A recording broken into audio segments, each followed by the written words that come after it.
huge. I mean, it could be, it could not be. But, 145, 159. So there is, and we have corroborated with my phone records, Kaylee's phone records, the driver that was driving them around. So you really have concrete. You have pulled video seeing the Uber driver dropping them off. Yes. You've checked your phone records. You know the Yes. timestamps, what Yes. time they got home. Yeah. It's not exactly what police are saying, right? Right. It's not 145. Kaylee and Maddie were picked up from their home at 1122 Kane around 10:15. It's about a 5-minute drive down. So they arrived to Corner Club around 10:20, which is different than what was released at 10. We know that Kayle called for an Uber at 1:45. He arrived at 1:49, got in the car around 1:50. It's about a 5-6 minute drive. They arrived home at 1:56. Is it frustrating that your timeline is based on timestamps from videos and phone records, and their timeline doesn't exactly match yours? I just feel like there's a reason they're just putting it out, the estimate. I don't know, because they do have that information from us, and they've asked us where we don't know, because they do have that information from us, and they've asked us where we have gotten that information, and we have concrete backing. She put it together. It could be conflicting stories. We just don't know. This is the information I stand behind. I think that when they say 1:45, I think they're kind of referring to the whole group arriving approximately 1:45. I believe that maybe Ethan and Zamet, and I don't know, may have gotten home around that time. And then the girls, obviously 1:59-ish is shortly after. So they're just kind of grouping that the group arrived home around 1:45-ish. But they were not together. And we don't know anything about Ethan and Xana. We do know about Kayle and Maddie. And some of the time stamping afterwards, that your sister was making calls, right? Mm-hmm. She was making calls as late as almost 2 o'clock. Yes. How do you know that? So she was on my mom's cell plan. So We pulled my cell plan. on Sunday, I was able to pull those cell records. And you could see that she was calling somebody out. Yeah. Does it seem like they may have been involved, or does it seem like No. No, not at all. Kayle had no shame in kind of power calling. So it fits Kayle. Yeah, and we know who she was calling, and this person is, and this person was asleep, unfortunately, was not getting the calls, and it was, I don't know, a few calls for half an hour. She called him a couple times, but no, it was not. We do not believe she was calling him for help. We believe that she was just calling him to come over. If Kayle was in imminent danger, her or Maddie, they would have called 911. They would not have been calling this person. Yeah. Welcome back to my mental health and crime channel. My name is Huda London. This is for entertainment purpose only. This is the case of the Idaho quadruple murders. May the 4 victims rest in peace. Condolence to their families. As parents, we want to always believe the best in our children. And we know a lot about our children's life. It depends how close we are to our children. But if our children are in college, or if they're moved out of a house, we wouldn't be 100% certain what they're up to. Especially in the age of college students and high school students, they usually wouldn't like to tell their parents what they're up to. Especially when it's about their boyfriend that the family know of, that they keep on breaking up and making up. I believe many young adults wouldn't even bother to tell their family because they don't want to be judged, or they don't want to be, they may think that they can solve this by themselves, that they don't need advice. It could be for different reasons. These are just my thoughts only. So when Kaylee's sister and mother have stood firm behind Jack D, I perceive would put everyone who was around these 4 victims, whether they were friends, whether they socialized together, whether they were classmates, whether they were in the grab truck, Banfield video, the figures running, I would have put everyone as a person of interest, even the surviving roommates. Let's not forget that Jack D was ruled out the last. Even Jack Showalter, aka Hoodie Guy, was ruled out before Jack D. Isn't that strange? Could it be because Jack Showalter has influences, with his parents being doctors, allegedly, and his brothers being doctors? Or is it because that Jack D could be involved, and maybe Jack S. Hoodie Guy has just a baggage of problems with these sex harassments and such things, and being thrown out of his fraternity, but maybe he's not a killer. Maybe he's just a loser. Hate to say the word. Maybe he's just going through his own things. And he likes playing with knives and such things. So maybe he has issues to solve, but maybe he was actually warning the girls that they're going to get you. I'm just thinking out loud. But I personally believe one of the Jacks are involved. The reason I say Jack D was involved is because at the beginning of this case we were told it was a crime of passion. Out of the 4 victims actually, Jack D and Maddie, his boyfriend Jake, nobody looks into him. I would have looked into the boyfriends and ex-boyfriends immediately. I would have looked into Adam, because whatever was said to Adam seemed to have upsetted Kaylee. That's what I felt in Kaylee's voice.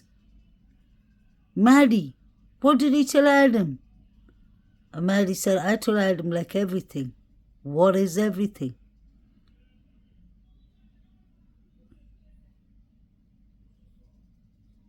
Maybe Maddie told Adam that Kaylee was leaving for good. Now that she bought herself a car. Because don't forget, Kaylee was going to show off her car. Maybe Jack D found out about it that day. The reason I say that is because Kaylee was moving. They shared a dog. You hear Kaylee's mother and father saying that Kaylee would call and text Jack D and say, pick up, we share a dog together. Could they have been fighting about the dog, about their relationship, about Kaylee leaving? Crime of passion. Or could it be one of the Sigma Chi fraternity boys who was in love with either Maddie, Zana, or Kaylee? Could have been any of the 3 girls that was a victim of crime of passion. Not my words, the mayor's words. The prosecutor's word was the house is the target. And the police's word was it was a targeted attack. So the police made it actually more like a general thing, like you can choose. It was targeted, like number 1, the house could have been the target. Number 2, one of the victims or all of the victims could have been the target. Number 3, it could have been a crime of passion. Number 4, a random stranger attack, which hardly happens. But it was targeted. How did they know it was targeted? Trigger warning, there was red liquid all over the walls.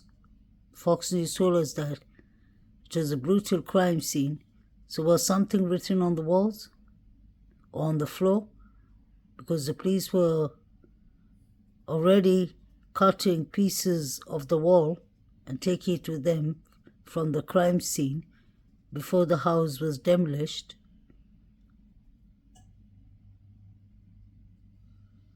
Who was the target? The reason I ask all these questions is the more you dig deeper into these questions and watch what is going around in the surroundings, you will notice that this case is bigger than one person doing it by himself.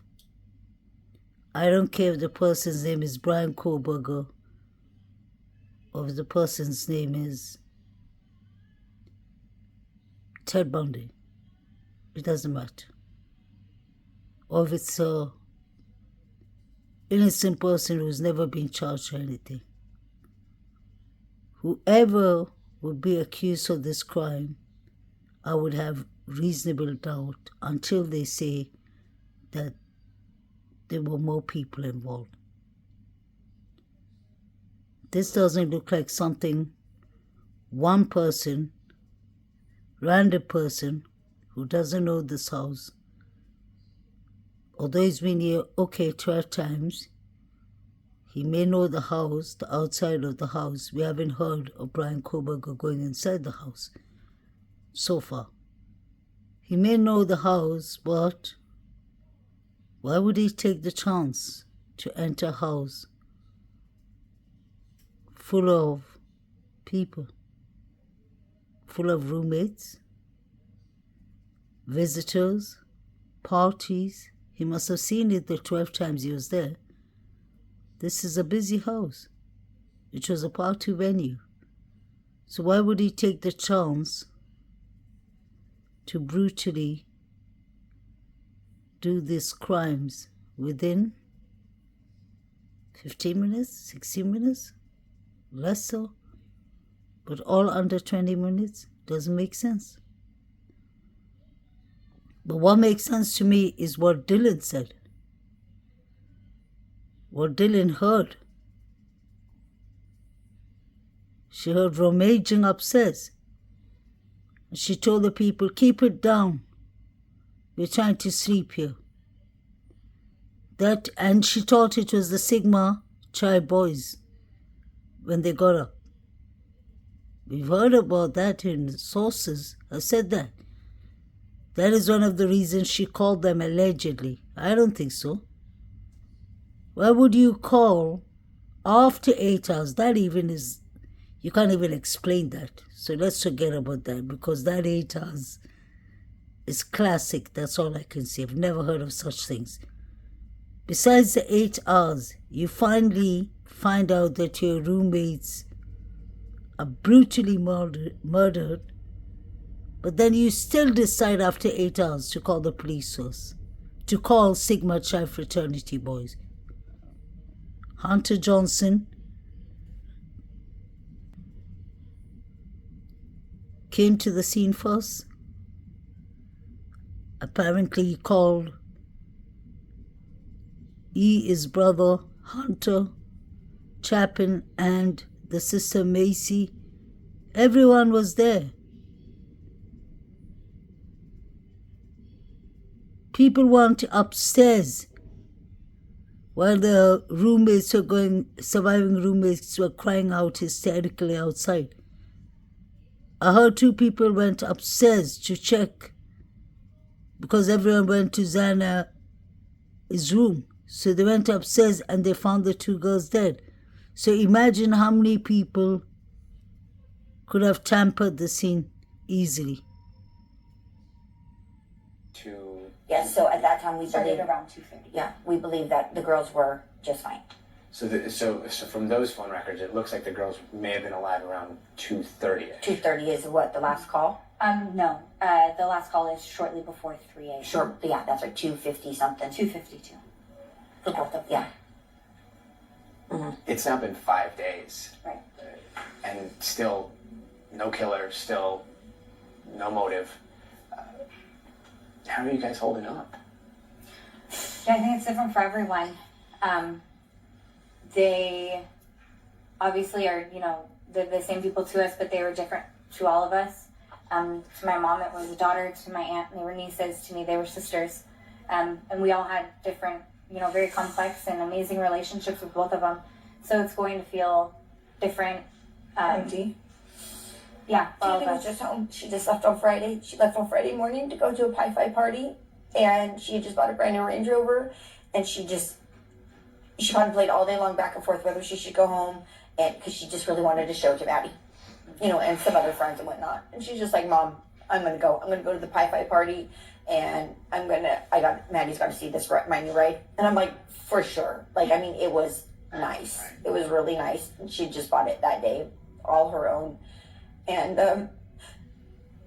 I talked to the girls on, she had a fun time on Friday night, both of the girls, and then both of the girls texted me on Saturday. So you were talking to Afternoon. them Saturday afternoon? Yes, Saturday afternoon. They sent me pictures of themselves, and Kaylee called me around 2:30ish on Saturday afternoon.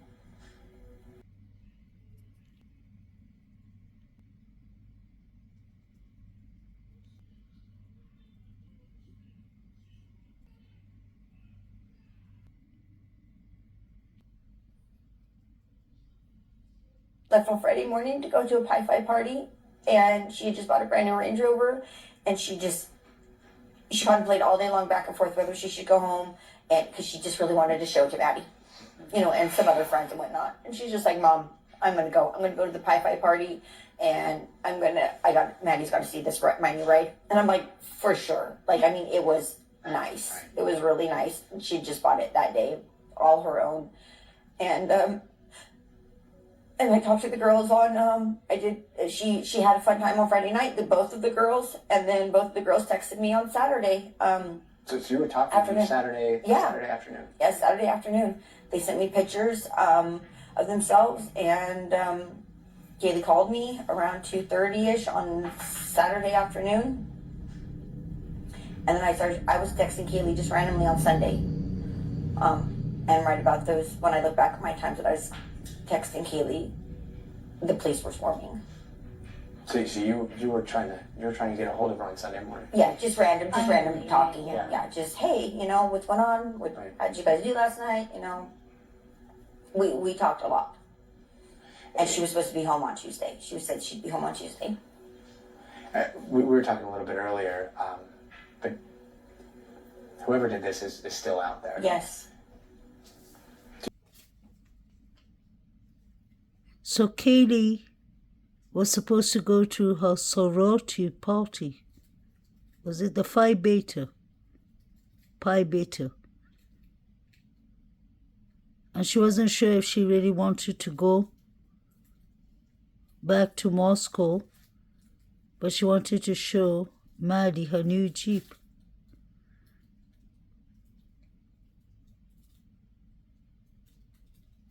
Pi Beta. Was that where Dylan went to?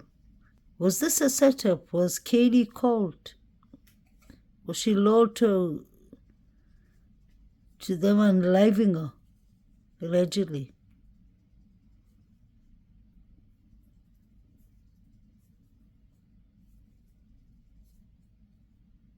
So there was a party on Friday night. But the question is, was there a party on Saturday night too? Because if Dylan heard rummaging upstairs, seems to be like it's just someone from the fraternities. BK is one person, he couldn't have made so much noise.